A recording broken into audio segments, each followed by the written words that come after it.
Would you tell me your name, please? Charles Brehm. So what kind of crops did you do? General livestock feed, and then we raised 10, 12 acres of Irish potatoes. And that had been like 50 years on the farm. My grandfather, my father, all their farming years, and we kept it up too. We had a large clientele in the area. People would buy 10 bushel of potatoes for their winter's food supply. But when I was coming along, there was an A&P store and also an Acme on Main Street in Westminster, and people could buy 5, 10 pounds at a time, and our market sort of dried up. But we continued producing potatoes and sold them on the produce market, hauled them to Baltimore. But the government programs got into potatoes back there in 48, 47 probably, and it just well, they cut potato acreage one year, and like 20%, and the producers pulled their rows closer together, poured on more fertilizer, raised more bushels of potatoes on less acres. So it's like a lot of government programs. The farmer out here in these fields and can overcome government programs. I wanted to ask you, you made a comment, you said Irish potatoes. What are Irish potatoes? Well, they were known as Irish potatoes, but they're a European product, really. Of course, my forefathers come from Germany, and potatoes were big in Germany. And of course, what kind of potatoes are Irish potatoes? Are they baking potatoes, the large baking potatoes, or what are Irish potatoes? Well, they're more for mashing, for fries, than the baking potato. They grow more round than a elongated baking potato. Although you could bake them. There were many ways to fix potatoes. Now, we were talking about the history. You told me that you lived on a farm. Tell me about the life on the farm with you. Well, of course, I was born and raised there. I say the third generation. My dad had farmed all his life. And as a youngster coming up, I followed in my dad's footsteps. And at a very young age, I was doing, and the farm chores sort of become play to me, my playtime. And I was doing the work of a farm hand at a very early age. And as I say, my wife and I married at the age of, we were both 19, and we took over the farm at that time and continued from there. But I had been operating for a few years prior to that, in my early teens and on. Did you use horses or mules, or what did you use for? Well, all our planting was done with horses at that time. We did have 2 tractors, but they only did heavy work and the belt work to power machinery. All our planting, as I say, was done with horses. But I quickly changed that. We were mechanizing.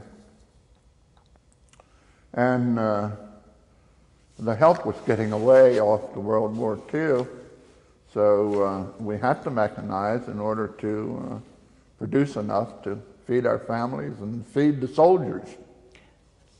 I have seen at the Carroll County Farm Museum these big steam engines. Did you ever use anything like that for? I have pictures of them. They were before my time. Yeah.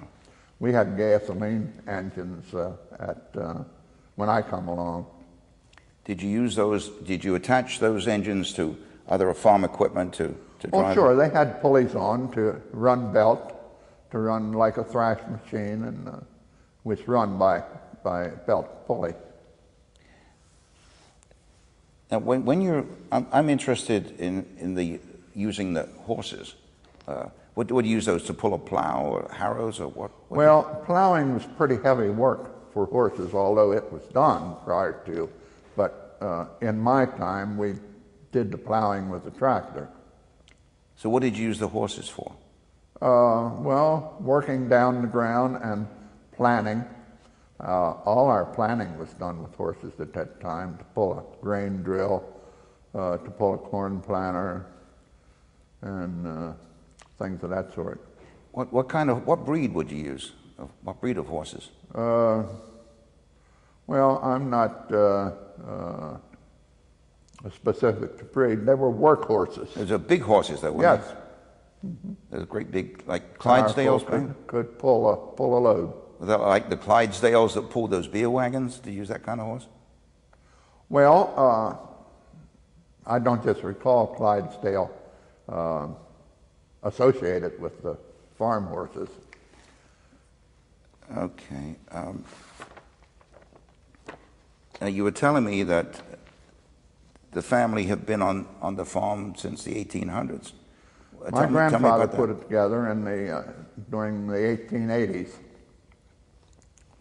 He was a young man about in his early 30s at that time, and put together by several plots. If a plot of land come on the market, he bought it up. And when my wife and I bought it in '46, it was 176 acres, and I built it up in my 25 years to 237.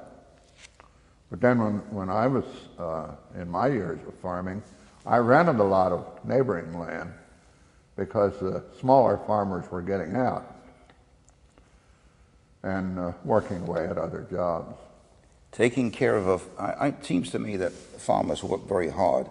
It seems like a hard life to me. Is that right? Well, I enjoyed it because it was diversified, long hours, of course. But when we had farm sale in 1970, after 25 years, we wound up with a packaged goods store on Main Street in Westminster, and the hours there were longer than the farm hours. Of course, I guess you never get hungry on a farm. There's always something to eat, right? Well, that's true. It's been my thought that through the Depression, farmers were rich people, not in terms of dollars, but in terms of food to eat. I can remember when I was a kid that guys would come walking through and come in and wanted to sleep in the barn tonight, and my mother would put them up in the house sometimes. But people that didn't have anything to eat, people that didn't have a job at that time. You're talking about the hobos. Well, yeah, you can apply the word hobo, I expect. It's, I don't like the term, but well, I don't know people were down and out. Yeah. Mm-hmm. Now, you also were telling me about Winters Mill Road, and I made a note of Winters Mill Road. You told me about the mill. Tell me about the mills. Winters Mill at Old Manchester Road, community of Cranberry, and Lookaball Mill Road. The building is presently the Westminster City Water Company pumping station. And a mill race can still be seen there that supplied the water that run the mill. And then the new Winters Mill High School on Gorsuch Road took the name. But I don't remember anything about it, but I do remember the Winters name being bandied around the farmhouse when my grandfather was still living at that time. But I believe farmers would take their grain to the mill to be ground into flour. And now, a mill race is that the wheel or is that the water? What exactly is the mill race? Well, the mill race is a berm that channels the water from the creek upstream to run the water in to flow over the water wheel to power the mill. So, okay, and then you were telling me about the waterworks. I forgot, I made some notes about waterworks. an electric plant we talked about. Well, across the road from the waterworks is a building that is presently the city maintenance building. That was the electric generating plant at that time that supplied electric. It was a local company.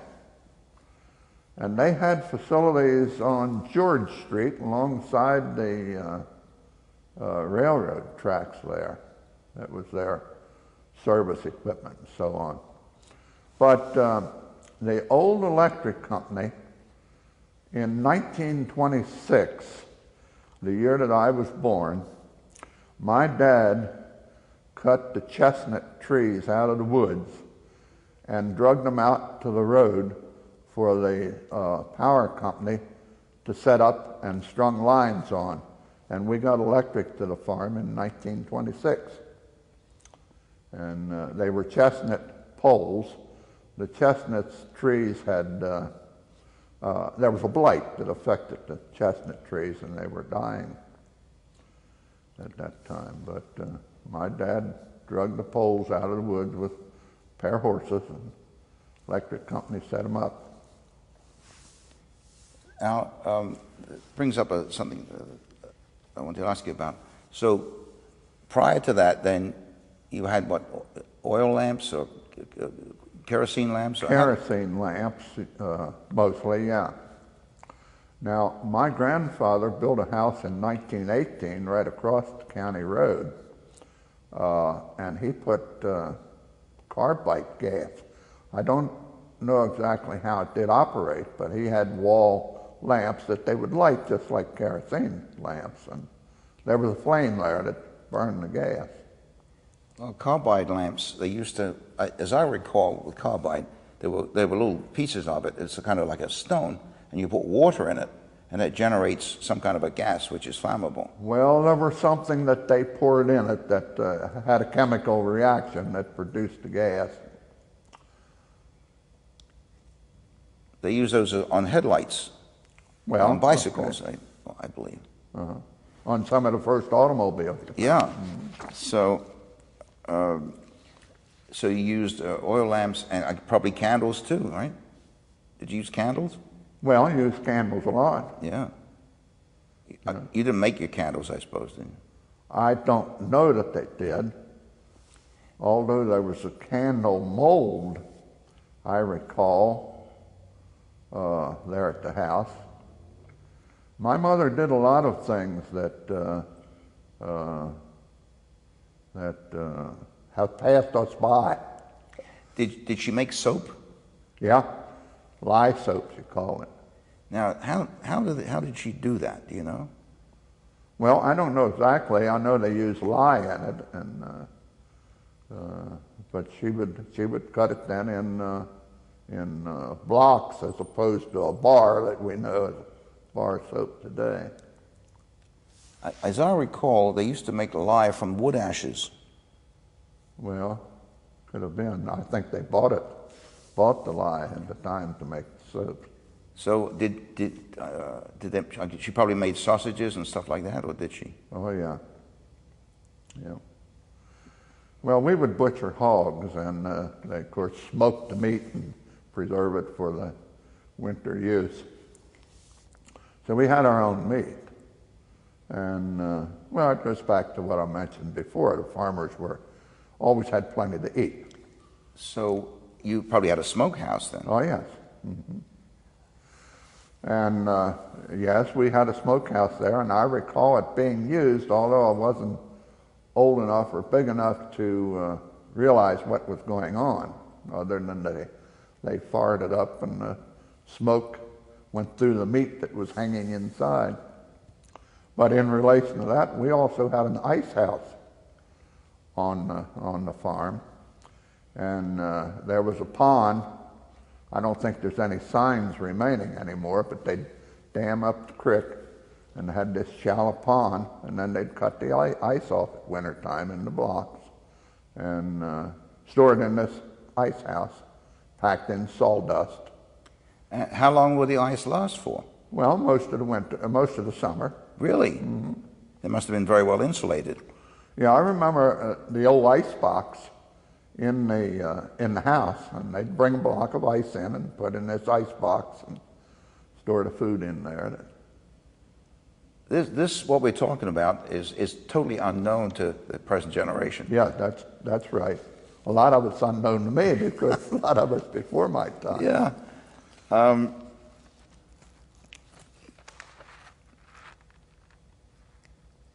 Then you told me tell me about the German prisoners of war that you had on the farm. Well, they had a camp here outside of Westminster, Fenby Farm Road, I believe it is now, and prisoners were available to work on the farms. We used them some in harvest, but mostly we used them on the road, Brehm Road. People are always asking me, well, you've got a road named after you. Well, not actually. The road preceded me. I would suppose that the county somewhere back years before had decided to name all the roads, and they named them to the most prominent family that lived on the road, therefore Brehm Road. But the road was a dirt road or a gravel road.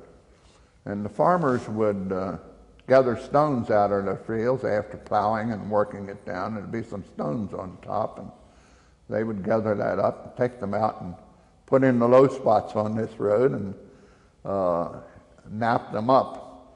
Used like a 2-pound stone hammer to crack those stones up into smaller pieces and fill that hole, because when you get a hole in the road, the water lays in it, and it just goes deeper and deeper. But anyhow, in 44, the people living along the road commenced to talk to the commissioners. And we had Paul Walsh was a commissioner at that time, and he negotiated with us and moved the county stone crusher in there.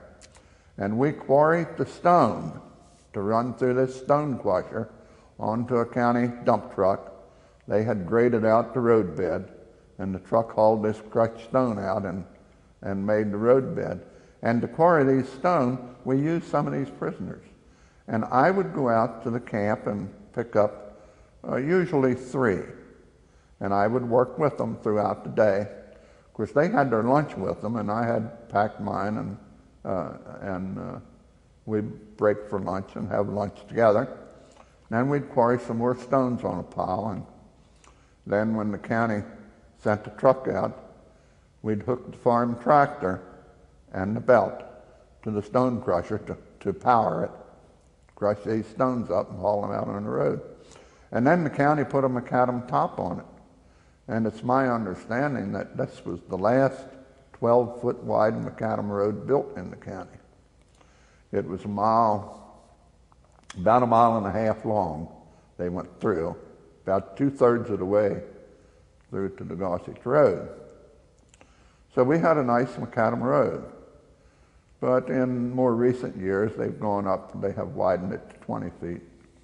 Now, tell me about macadam roads. What are macadam roads? Well, it's stone chips mixed with tar, I guess, to hold it together. And it makes a firm, solid road over a stone base. I'm interested in the prisoners of war. Did they wear uniforms that said prisoners of war, or what? Tell me about the uniforms. Do you remember? Just working clothes. It didn't say POW or anything like that on it? No, no. Not that I recall. Now, did you ever have any problems with the prisoners? Were they? No, no problems at all.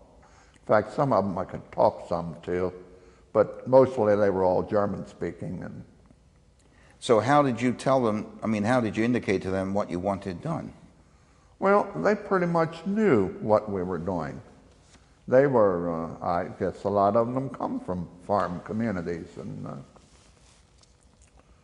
so when you come up a farm boy, you sort of experienced in a little bit of everything, you know. Well, you have to know how to fix the things that break, right? Well, that's true. That's true.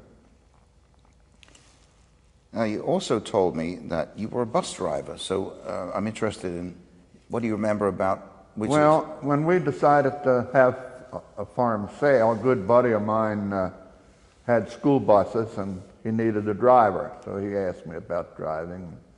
I told him, yeah, sure, I'll come drive. I don't know if it's going to be permanent because we're going to find something to get into.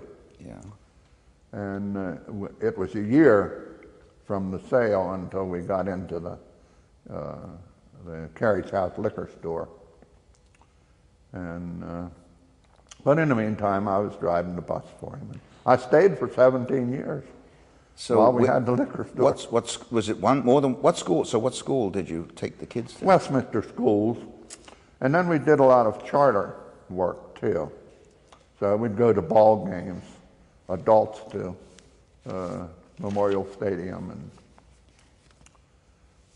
a lot of school sports and that sort of thing. Getting back to the farm, did you have any neighbors close? Were there any? I mean, do you remember any of the names of people? Well, there were neighbors right across the road, across the county road. Yeah. And yes, in the late 40s, the first new house was built. And through the 50s, there were about 3 more in sight of the farm. And then when we gave up the farm, I started developing. And today there's 120-some single-family homes on the farm property. What kind of things then did you do for entertainment? I mean, there was no TV.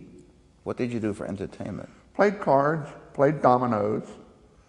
We had 3 or 4 couples that would get together mostly every Saturday evening and play cards or play dominoes. In fact, now we still belong to a farm bureau group that started in the early 50s, and we're still trying to keep it going, but it's more or less social now. It's we're all retired from the farming pretty much. And so you told me your father was a farmer too. So he also did the same kind of crops that you, or? Yes. Yeah, okay. And do you have any livestock, any cows? Yeah, beef cattle and hogs.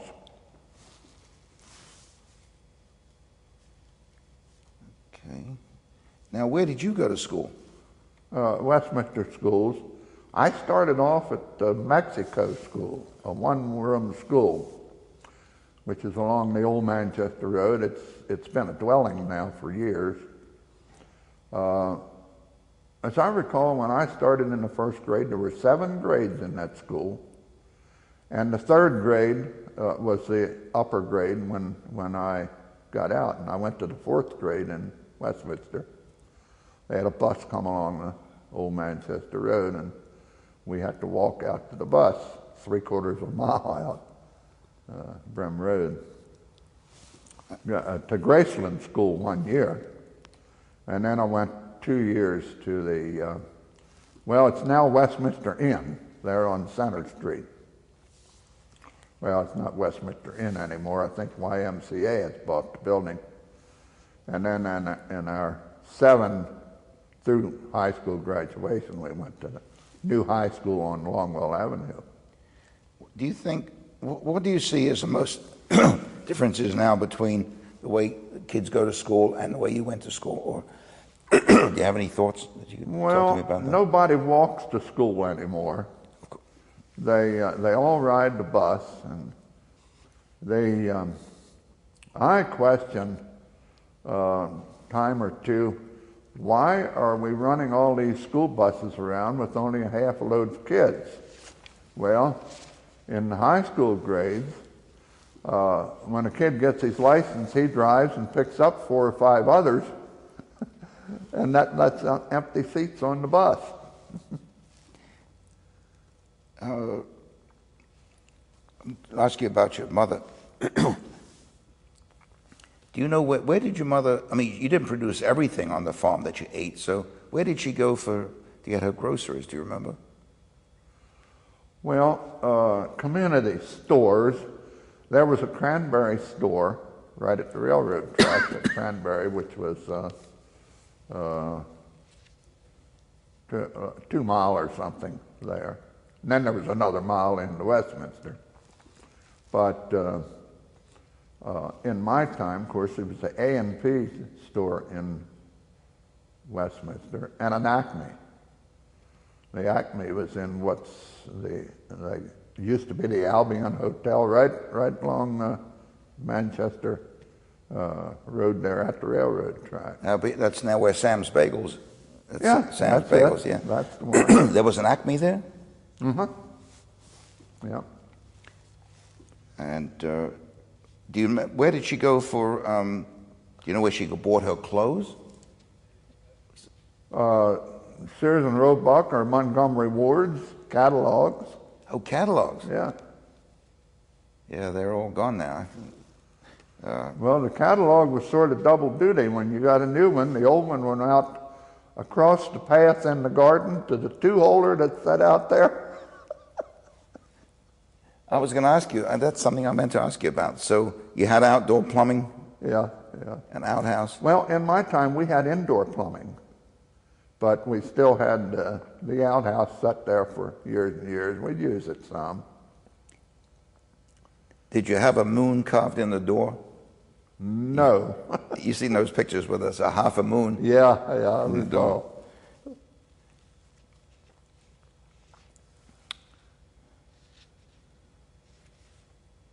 When you were growing up, what was your favorite place that you went to in the county? Do you remember? Do you have a favorite? Well, when I was growing up, up until the time I was 16 and got a driver's license, it was mostly at home. At home, we liked quiz shows on the radio, and they become a thing, a family sort of thing. But early on, I joined the 4-H club, and of course, it met once a month, and I enjoyed it and learned a lot.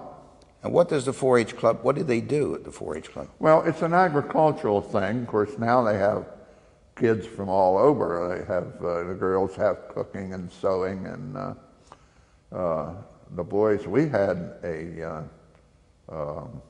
gun safety program, and all kinds of program relating to leadership and to agricultural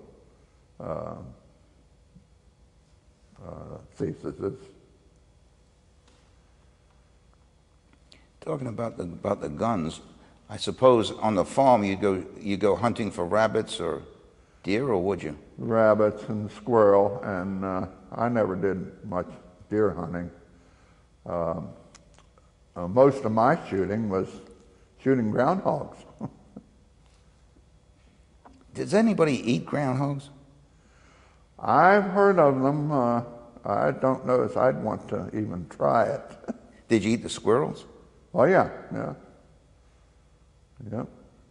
And of course you ate rabbits if you could catch them. Oh yeah, rabbits were good. Yeah.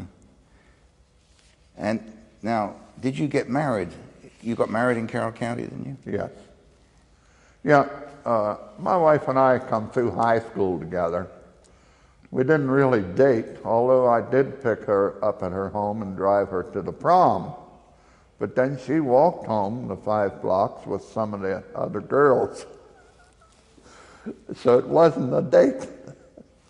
But she and I went on our own ways after high school, and it was 2 years later that we met up again, and it went on from there pretty quickly.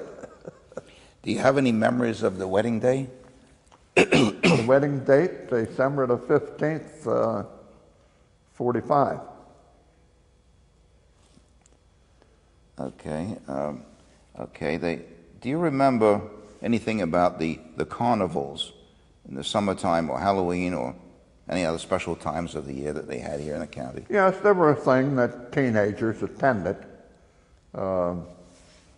Westminster always had the fire company, had the carnival back then. And we always enjoyed going. Did they have the rides? not like they have now. They had small kiddie rides, like no, I don't recall any Ferris wheels at the carnivals back then. Did you go to church? Yep, Leicester Church. And do you still go to the same church? Yes, still our church. And has it changed? Has it changed much? Well, the people have certainly changed. Seems to be a younger congregation now than, of course, I guess you could say the older people are dying off. And I'm one of them. Well, you haven't quite died off yet. Yeah, that's right. What was your favorite thing to do in the summer as a child or as a teenager? Well, if we get enough guys in the community, we get up a ball game. We always liked our family reunions because we generally always got up a ball game. And what about the wintertime? What'd you do? Chop the wood and shovel snow. And as a kid, we'd go sliding. Back then, I remember we got some fairly deep snow, and then it would rain on top of it, and it got a crust. And we would slide. I had a old washing machine lid. It was square, had a knob in the center. I took the knob out, so it had a little hole right in the center, and turned that upside down and slide down this hill. And then we had trouble getting back up because we couldn't break through that crust. Well, you must have been rather small to be able to sit on a thing of that size. Well, I was always rather large for my age, but what did you like most and least about growing up in Carroll County? Is there anything you can think of? well, nothing really to compare it to. I was always satisfied with my upbringing. Was there anything that you would like to have changed, do you think, about growing up in the farm? I mean, if you had your druthers, would you have done things any differently? Well, as to farm programs or whatever, I'd say I was in the 4-H club, and as such, the extension agency would sponsor trips to, farms that practice conservation practices. I was always unhappy with the fact that my dad always liked straight roads. Well, straight road goes downhill to the draw, and then it goes uphill, and the water follows those roads. And this draw would wash out to the point that we stuffed corn fodder in that hole, in that ditch, and then plowed it shut.